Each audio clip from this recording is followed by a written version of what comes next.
Hey, what's going on here, everybody? So, I figured I would shoot a little video before work and explain the kind of things that you got to go through while living in your car. Uh, One thing is gas usage. Since I have to charge my phone, run these lights for my videos occasionally, kick the heat on, kick the air conditioner on, whatever it is, you got to run your car.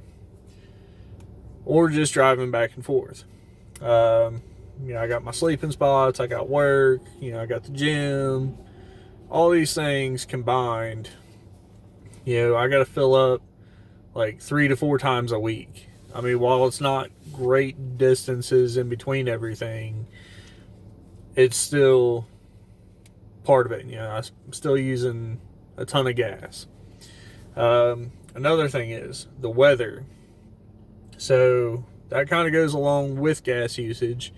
And, the weather kind of plays in a pretty big factor in it, to be honest. So if it's nice out, we'll say it's, 50, 60 degrees outside, my car is going to be comfortable. I don't have to, if I get hot, I can just turn the key, roll the window down a little bit, all the way down, whatever. That saves me on running my heat or air conditioning. If it's too hot, obviously I'm going to want my windows up, and I'm going to kick on the AC for a while. If it's too cold, like right now it's 33 degrees outside, the feels like is in the 20s. There's a wind factor, so it's pretty chilly outside. So, while I darken my windows with cardboard and a sheet, kind of helps a little bit. At least it helps insulate the windows, so I don't have that cold, brisk, breeze coming on to me. But I got to run the heat and charging my phone, all that stuff. That plays a factor into gas usage. Things to do to stay busy. So if you're living in your car, especially right now, you got the COVID going on. Me personally, I'm kind of a loner to begin with, so I stay to myself a lot, which means I don't go to friends' houses. I don't go out partying. I don't go, nothing fun is open right now, or at least nothing that I want to do. I enjoy putt-putt. It's outdoor. Right now it's cold, so most of them are closed. But they're not fun by yourself. Let's be honest. So finding something to do to make your day go by always helps. Right now I've got work. I'm trying to work as much as I can, mainly to get out of my car. I'm not even doing it for the money, really, but I'm doing it really to get out of my car. Having something to do is always nice.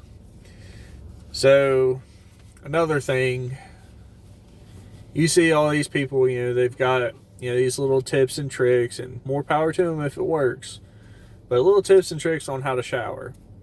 I seen one video where this girl, she had a inflatable kids pool in the back seat of her car, and her and her boyfriend would shower in that. Of course, they'd have to kick the heat on, and they open the sunroof to, let the moisture out of their car. But the setup for that is, you got to do what you got to do sometimes. I get that. Don't get me wrong. But that sounds like too much of a hassle. It sounds like it's not worth it at all. But if you have to do it, then you have to do it.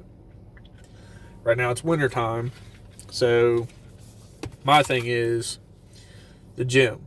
A lot of gyms are fairly to decent priced, and you don't have to spend a whole lot of money on the gym.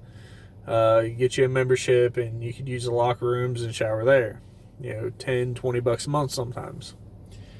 If you don't have that, there's truck stops truck stops usually have showers, and they range, I don't know.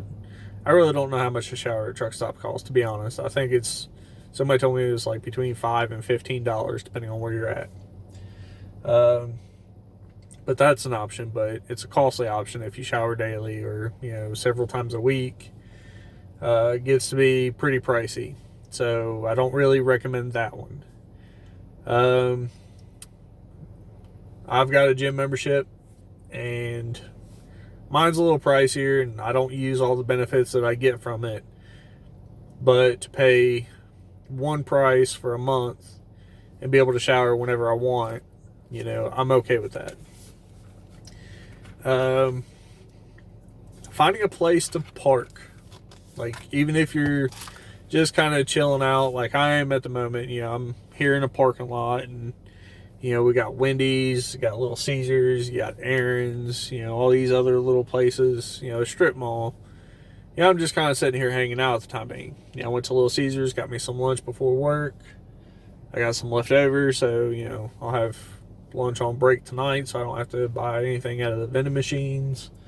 But yeah, just to hang out, finding random places where, for one, you're not really going to be noticed, or, for two, you're not going to be bothered. Like, I've parked several places, and I've had the cops come up to me and say, hey, this is a high drug area, we're just checking, making sure you're not trying to deal drugs. Like, no, sorry, dude, I'm usually sitting here watching YouTube or Disney Plus and, living in my car. Like, I'm not a drug dealer by any means.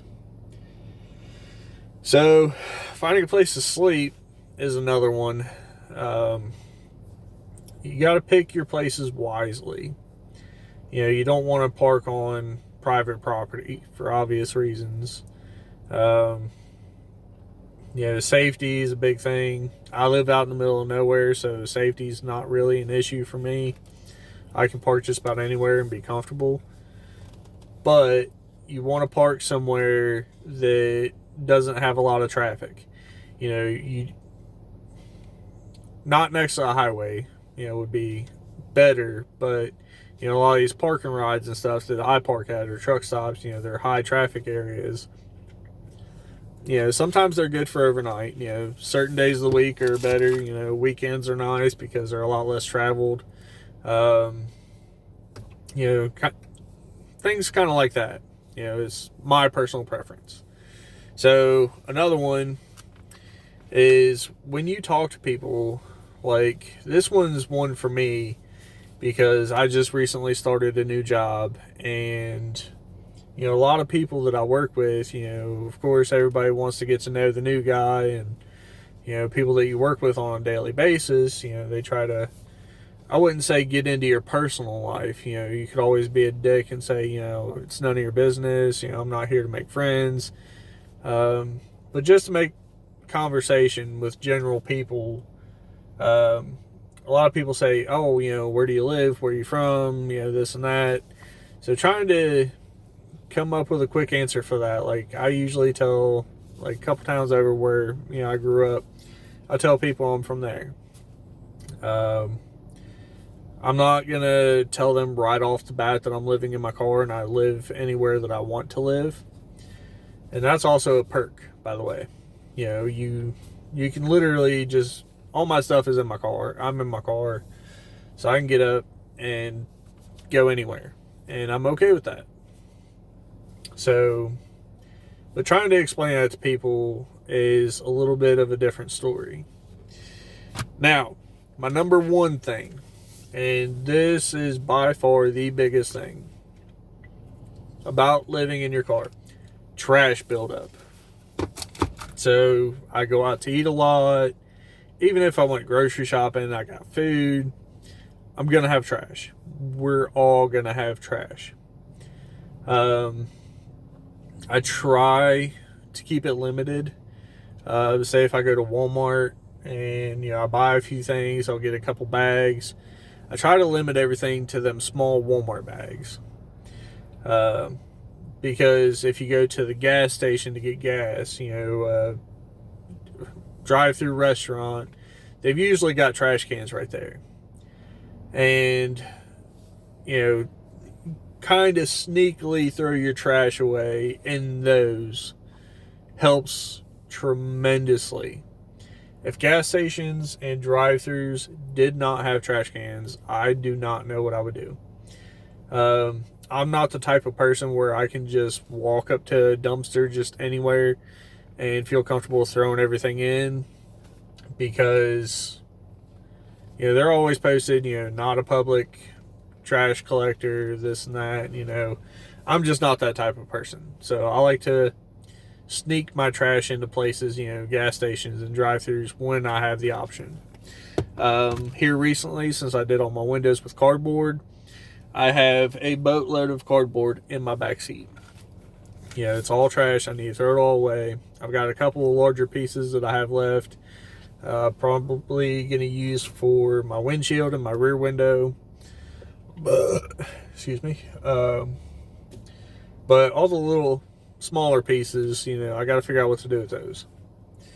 They don't exactly fit in the Walmart bag, so that's my number one issue, and those are the problems that I personally have come across while sleeping in my car, living in my car. And, you know, if anybody's wanting to do it, you know, just downsize, go out. I mean, it's a great opportunity if you take advantage of it. It allows you to live cheaper. You know, not everybody has a car payment. So if you don't have a car payment, you know, your insurance is liability only. You know, your car's good on gas. It's comfortable. It's big enough for everything that you own. Yeah, I'd say go do it. You know, it's a little life-changing. You know, before, I've slept in my cars over the years several times. And, you know, I've always been uncomfortable with it. But this time around, I've come to terms with it. You know, it's not, I don't find it to be this burden on my life. You know, I'm saving money and I'm doing things that I need to do to get my life straightened out. And living cheaply in my car is allowing me to do that. So yeah. If you guys have any other things to add to a list, you know, go ahead, put them in the comments, you know, kind of give other people a heads up, like, hey, if you're going to live in your car, this is what you got to expect, you know. So, you know, it is what it is, guys, but make the most of it. You know, it could be a burden, it could be something good. It's all depends on how you take it, you know. Everybody has their own opinions, and so yeah, that's going to be it for this one. You know, like, comment, subscribe. Let me know what you guys think. Have a good one.